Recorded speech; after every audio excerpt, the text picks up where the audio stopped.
आज के इस विश्लेषण में हम एक बहुत ही दिलचस्प और रोमांचक सफर पर निकलने वाले हैं।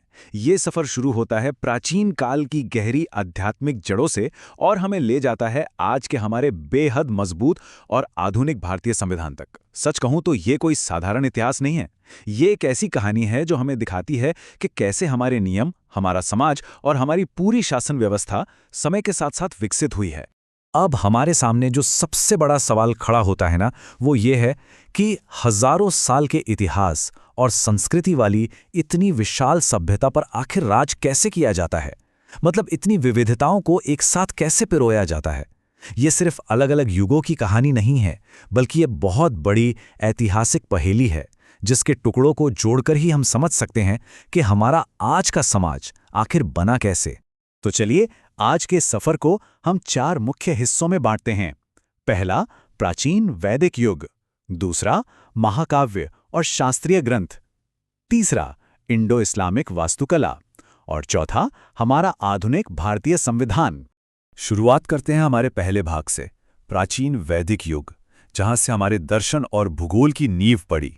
जब हम शुरुआती भारतीय साहित्य की बात करते हैं ना, तो संस्कृत के मूलभूत ग्रंथों ने आगे का पूरा रास्ता तय किया था। ये समझना बहुत जरूरी है कि संस्कृत केवल एक भाषा नहीं, बल्कि कई भारतीय भाषाओं की जननी रही है। प्राचीन काल में ज्ञान और महान विचारों को एक दूसरे तक पहुंचाने का सबसे बड़ा जरिया ही संस्कृत थी।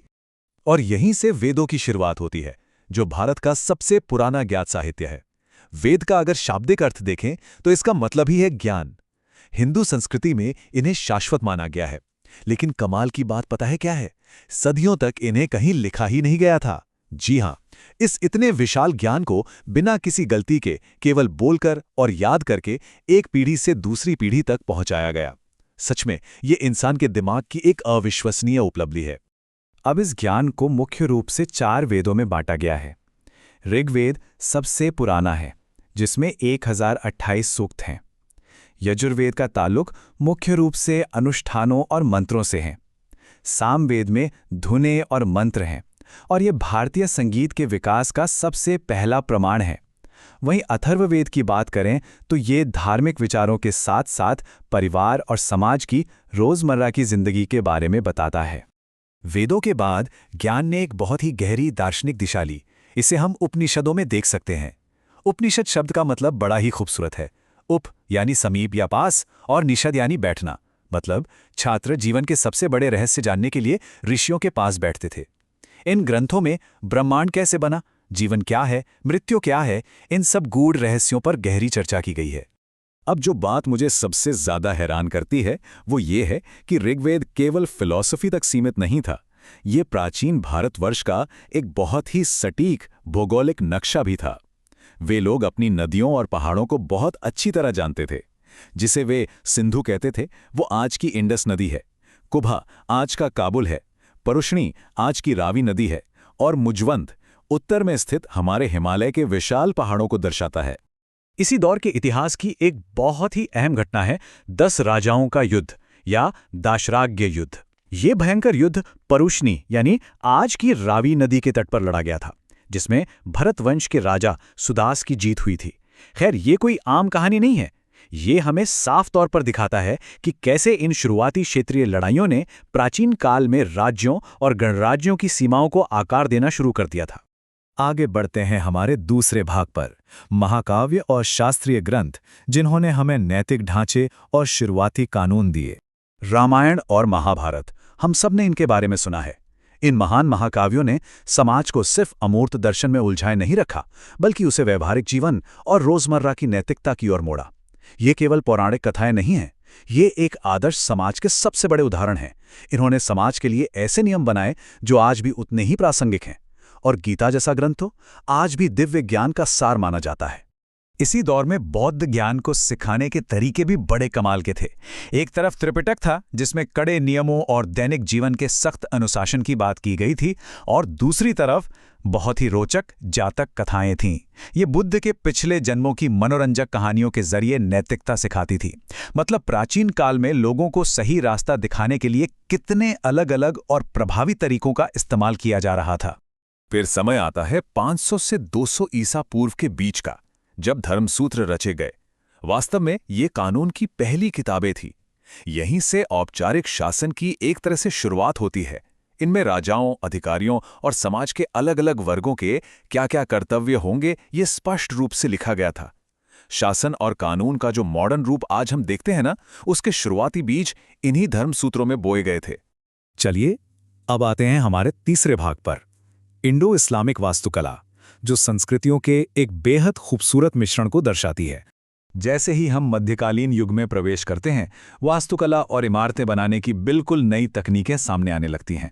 असली मेहराब यानी ट्रू आर्च और गुंबद जैसी तकनीकों ने तो जैसे निर्माण की दुनिया ही बदल कर रख दी। ट्रू आर्च का मतलब था कि अब इमारतों के अंदर बिना ढेर सारे खंभों के सहारे बड़े और खुले हॉल बनाए जा सकते थे। कंक्रीट और चूने के इस्तेमाल ने इन विशाल इमारतों को पहले से कहीं ज्यादा मजबूत बना दिया। एक बहुत ही दिलचस्प बात बताता हूं। पारंपरिक हिंदू वास्तुकला मुख्य रूप से प्रकृति पर आधारित थी, जिसमें इंसानों और जानवरों की आकृतियां बनाई जाती थी। लेकिन इसके उलट मुस्लिम शैली में जीवित प्राणियों को चित्रित करना वर्जित था।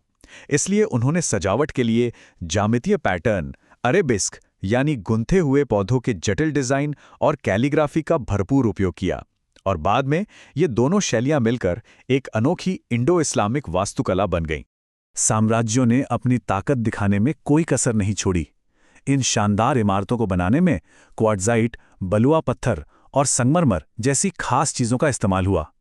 सतह को सजाने के लिए पिएट्रा ड्यूरा जैसी बारीक कला का उपयोग किया गया, जिसमें रंगीन पत्थरों को नक्काशी करके जड़ा जाता है। और अंदर की दीवारों पर तो लैपिस लाजुली जैसे चमकीले नीले रंग के कीमती पत्थरों का इस्तेमाल होता था। ये सीधे तौर पर दिखाता था कि साम्राज्य के पास बेहिसाब दौलत है। और वास्तुकला केवल रहने के लिए थोड़ी थी, ये तो राजनीति और ताकत का सबसे बड़ा प्रतीक थी। दिल्ली की कुतुब मीनार या दौलताबाद की चांद मीनार को ही देख लीजिए। इनकी अभूतपूर्व ऊंचाई का उद्देश्य कोई रोजमर्रा का इस्तेमाल नहीं था। ये आसमान छूती इमारतें पूरी दुनिया को ये बताने का एक भव्य तरीका थीं कि शासक के पास अपार शक्ति और बेतहाशा संसाधन है। एक तरह से ये सत्ता का उद्घोष थीं। और अब हमारे सफर का आखिरी और सबसे अहम पड़ाव, आधुनिक भारतीय संविधान, जो हमारे गणराज्य की कानूनी रीढ़ है। आज की शासन व्यवस्था को पूरी तरह से समझने के लिए उसके इतिहास को जानना बहुत जरूरी है। जो नियम कभी धर्मसूत्रों में बहुत ही बुनियादी तौर पर लिखे गए थे, वे समय के साथ विकसित होकर अब एक बहुत ही विस्तृत, परिष्कृत और आधुनिक भारतीय संविधान का रूप ले चुके हैं। आज का हमारा जो ये सिस्टम है ना, ये किसी विशाल और सुव्यवस्थित मशीन की तरह काम करता है। प्राचीन काल में जहां न्याय और फैसले अक्सर बस एक राजा के दरबार तक सीमित होते थे, वहीं आज हम संसद, विधायिका और एक स्वतंत्र सुप्रीम कोर्ट का व्यवस्थित कामकाज देखते हैं। इसमें संविधान की मूल संरचना, केंद्र और राज्यों की जिम्मेदारियां और शक्तियों का बिल्कुल स्पष्ट बंटवारा शामिल है। यही वो ढांचा है जो आज हमारे इतने बड़े लोकतंत्र को चलाता है।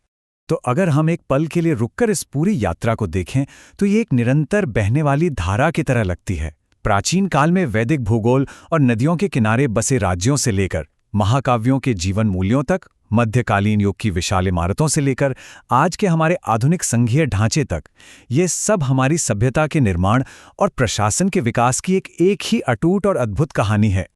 जैसे हमने आज धर्मसूत्रों और मध्यकालीन मीनारों के जरिए इतिहास को समझा है, जाते जाते एक सवाल छोड़कर जाना चाहूंगा। भविष्य की पीढ़ियां हमारे आज के इस संवैधानिक युग का अध्ययन कैसे करेंगी? इतिहास कभी रुकता नहीं है, ये बस रोज नए पन्नों पर लिखा जाता रहता है। आज के इस विश्लेषण में हमारे साथ जुड़ने के लिए बहुत बहुत धन्यवाद। अगली बार हम फिर से किसी ऐसे ही दिलचस्प विषय की गहराइयों में चलेंगे। तब तक के लिए नमस्कार।